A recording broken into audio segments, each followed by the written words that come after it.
In the beginning there was no land, no sky, and not even the sea. There was only the primordial void, a silent and formless infinity where time did not flow and matter did not exist. From the heart of this void, two opposing forces emerged, entities of pure energy that would give rise to all that we know. On one side was Eshgoth, the weaver of time, a goddess of golden light and unparalleled grace, embodying order and harmony. On the other was her brother, Zalor, the sculptor of chaos, an entity of shadows and raw energy whose essence was change and unpredictability. These two forces were different but inseparable. Eshgoth wove the threads of the universe, creating order from chaos, while Zalor shaped these creations, giving form to what was intangible. Together, their cosmic dance ignited creation, an eternal balance between light and darkness, between order and destruction. But as with all harmony, sooner or later, tension arises. The light sought to preserve what had been created, while the shadows yearned for transformation and destruction.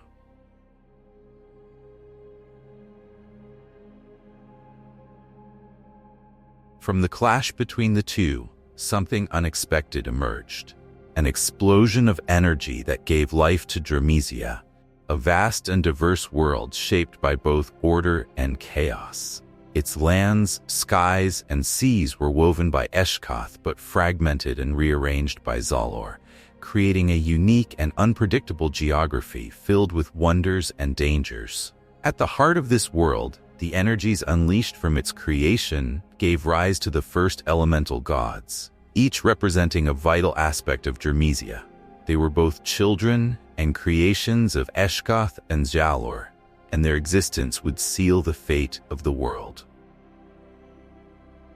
The first to emerge was Valros, the god of flames, who rose from the volcanic forges shaped by Zalor's chaos. His body was forged of searing magma and eternal fire, symbolizing both destruction and renewal. He raised the blazing mountains of Thaldrakyr, claiming them as his domain. Next, from the crystalline waters shaped by Eshgoth's order, Oceana, the goddess of waters, was born. An entity of serenity and strength, she brought life to the world, filling the oceans and rivers that would give rise to fertility and motion. From the farthest reaches of the stormy skies, Eris, the goddess of winds, awakened, her form a whirlwind of air and freedom. She breathed life into the skies and allowed the lands to breathe.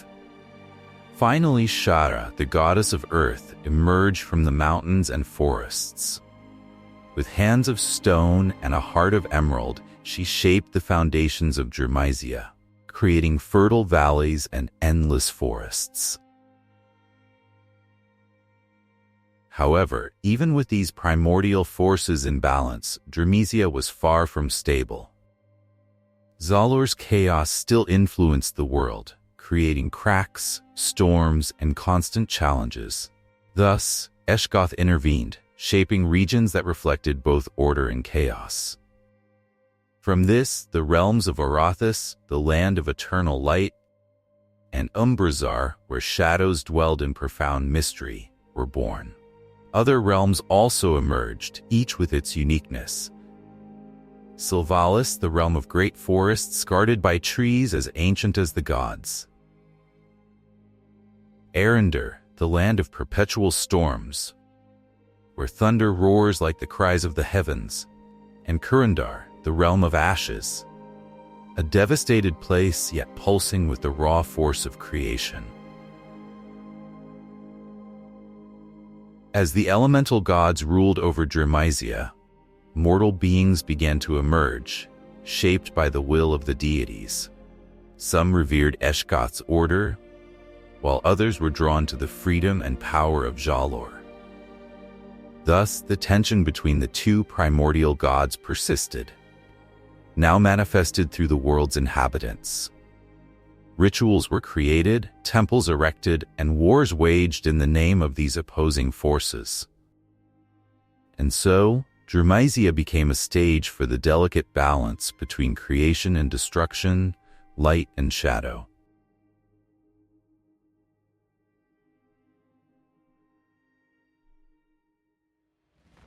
Draemysia was never a static place. It is a world of landscapes and deities, a living realm pulsating with mystical energy. From its very beginnings, the world has been shaped by cycles of creation, destruction, and rebirth. As the elemental gods crafted their lands, creatures began to emerge from these regions, born from the very essence of the world itself. These cycles are seen as part of the natural balance between Zalor's chaos and Eshgath's order, with each cycle and each creature bearing the marks of the primordial gods.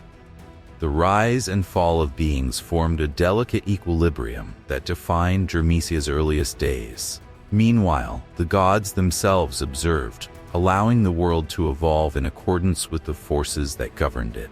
In the earliest cycles, Draemysia was inhabited by titanic creatures of immense power.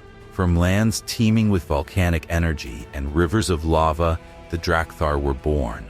Mighty beings with dark, rugged skin marked by glowing patterns that shimmered like living fire. Forged by the heat and strength of Valros, they were natural warriors, renowned for their bravery and might.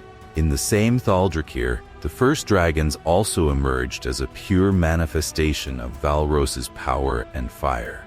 These majestic creatures, known as the primordial Draconis, were colossal beings with scales that gleamed like solidified lava and wings large enough to shadow entire mountains.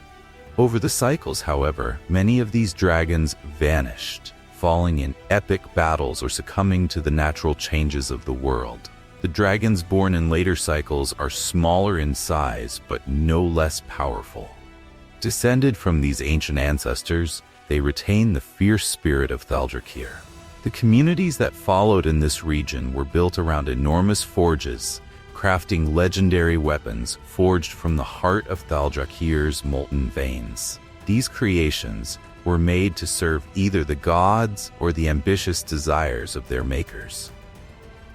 In Aurathys, where the sun never fully set, it was home to luminous and ethereal creatures that now exist only in myths and legends. Known as the Elithons, these beings floated through the golden skies, drawing sustenance from the divine light. They were revered by the Luminaris, tall beings with golden skin whose eyes reflected the radiance of the sun.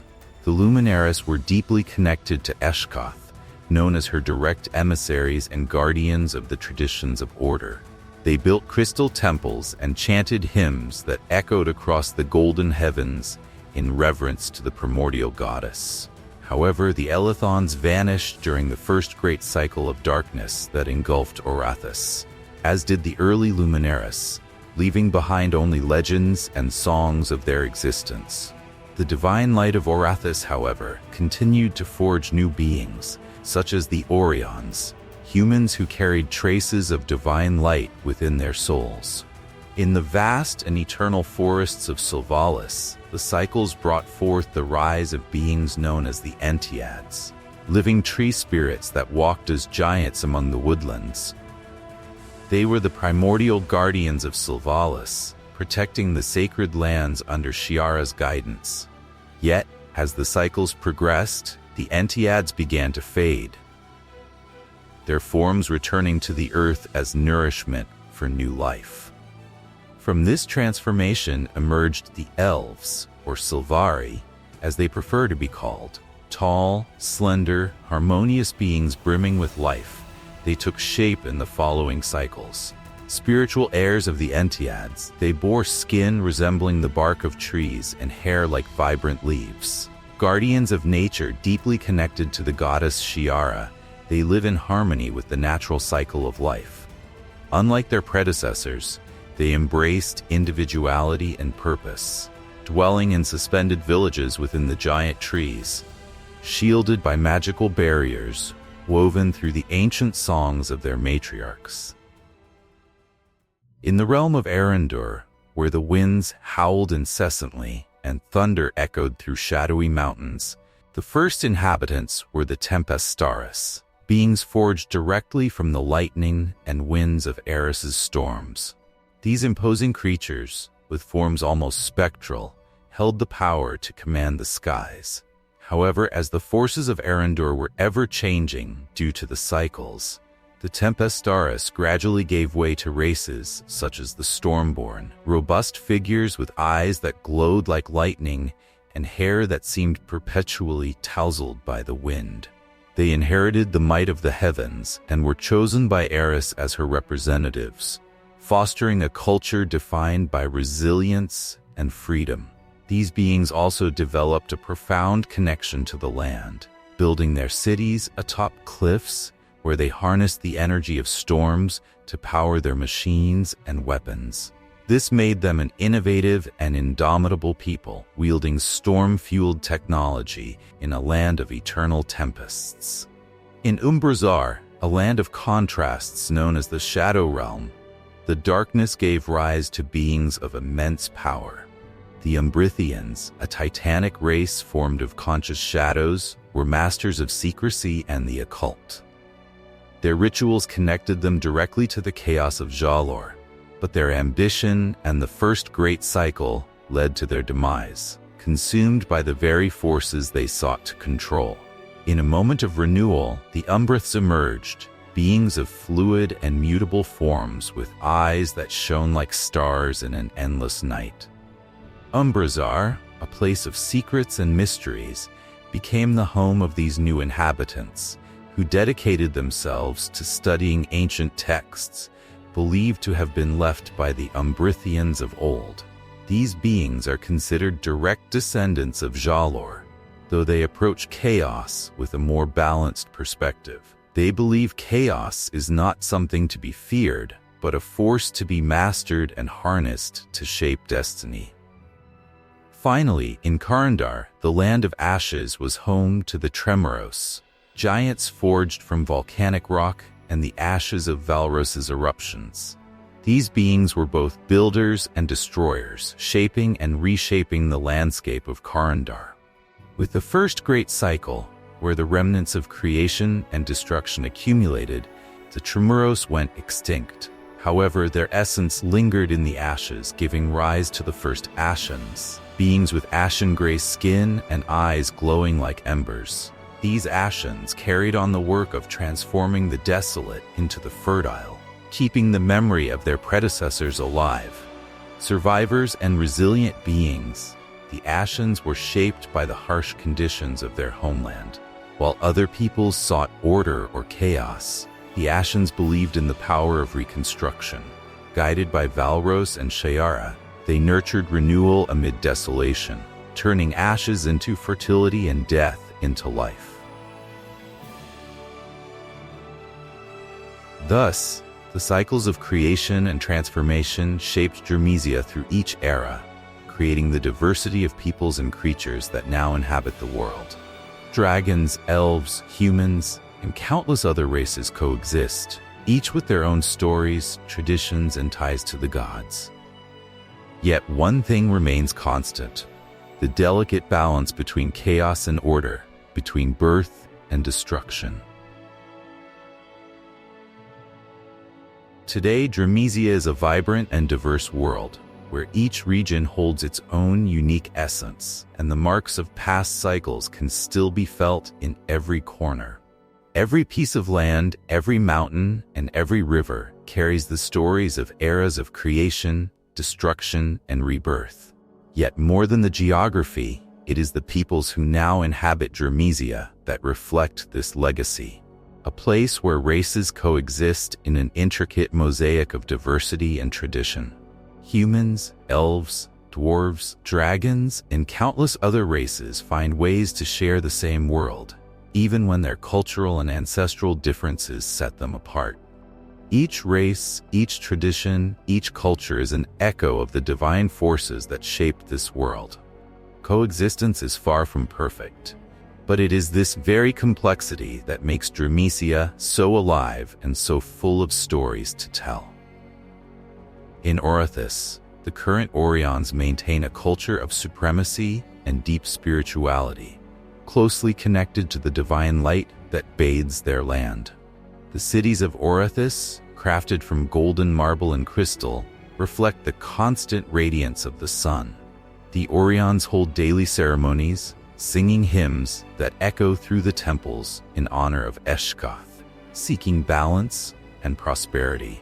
This is a place where travelers from all corners of the world find refuge. Humans and dwarves are often seen making pilgrimages to the golden temples, while the Sylvari and even the mysterious Umbriths occasionally appear, seeking to understand the essence of this divine light. Aurathys is not just a land of light. It is a point of convergence for those who seek something greater. Yet, even amidst the light, there are those who question, is this eternal light a blessing or a golden prison?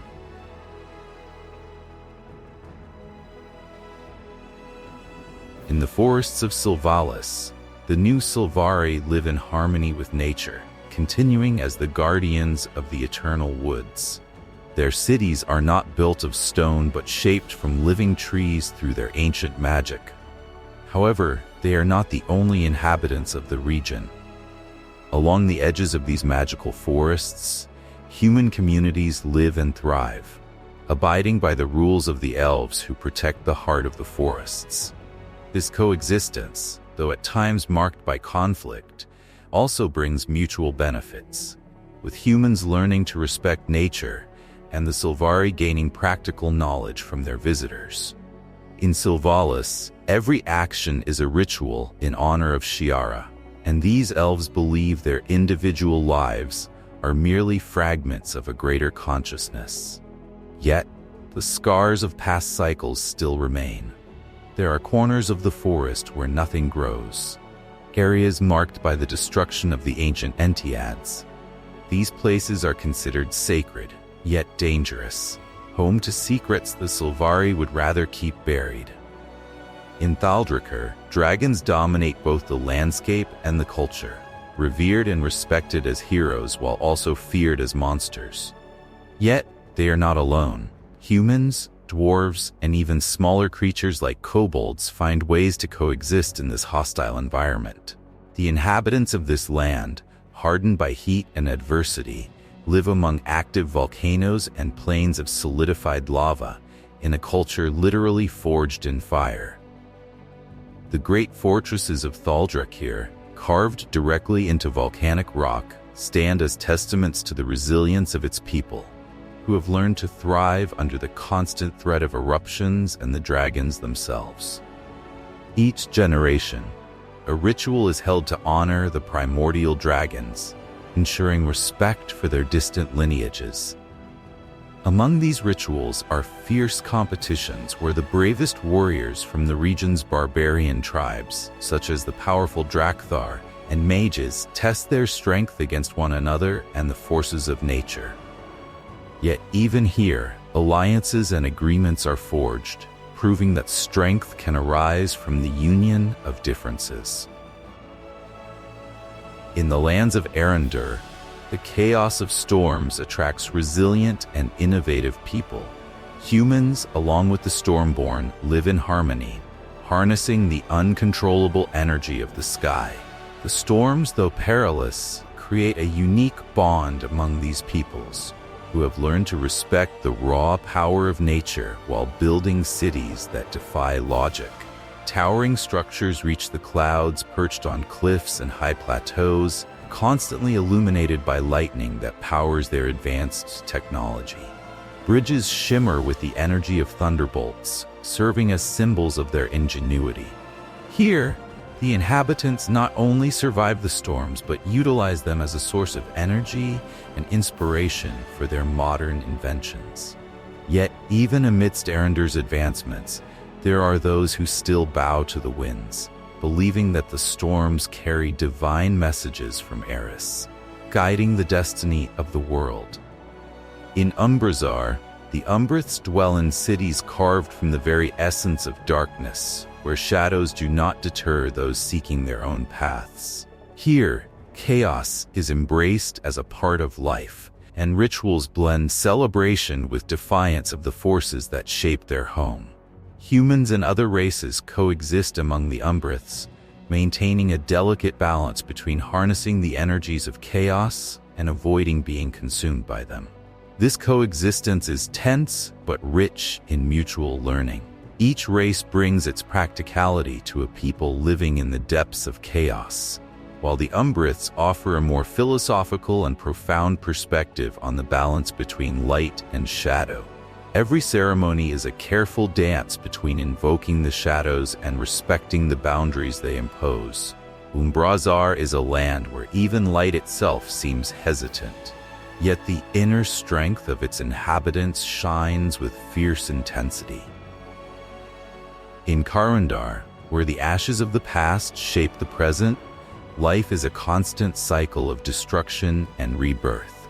The Ashens, descendants of the ancient Tremoros, live and coexist in nomadic communities formed by different races, shaping the land wherever they settle, only to leave it when it can no longer sustain them, sharing secrets of an environment where life seems impossible. In Karundar, survival is a collective effort, and alliances between the races are essential. Amid the ashes, these communities find a unique strength, transforming desolation into a testament of resilience and hope.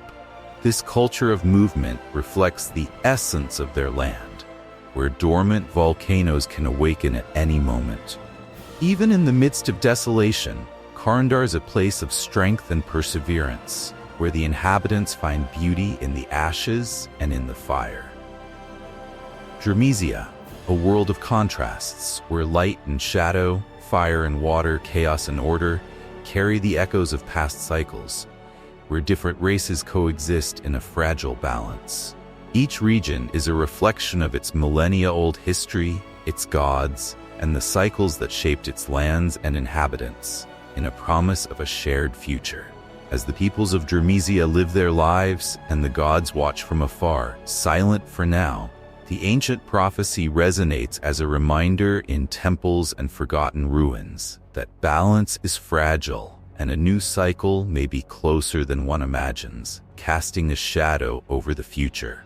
Legends speak of a time when the veil between realms will tear, and Eshgoth and Zalor will confront each other for the final time, and the gods will return, and with them, a new cycle will begin. What will happen when the gods return? When light, shadow, fire, and water clash once again? Will it be the end or a new beginning for Draemysia, a world in constant transformation? Only time will tell. This is the story of the creation of Draemysia, a world of myths, legends, and countless adventures waiting to be explored. And now, we want to know, what did you think of the beginning of this journey? Which region caught your attention the most? Leave your thoughts in the comments and subscribe to the channel so you don't miss the next chapters of this epic saga. And remember, in Draemysia, every story is part of a greater cycle. See you next time.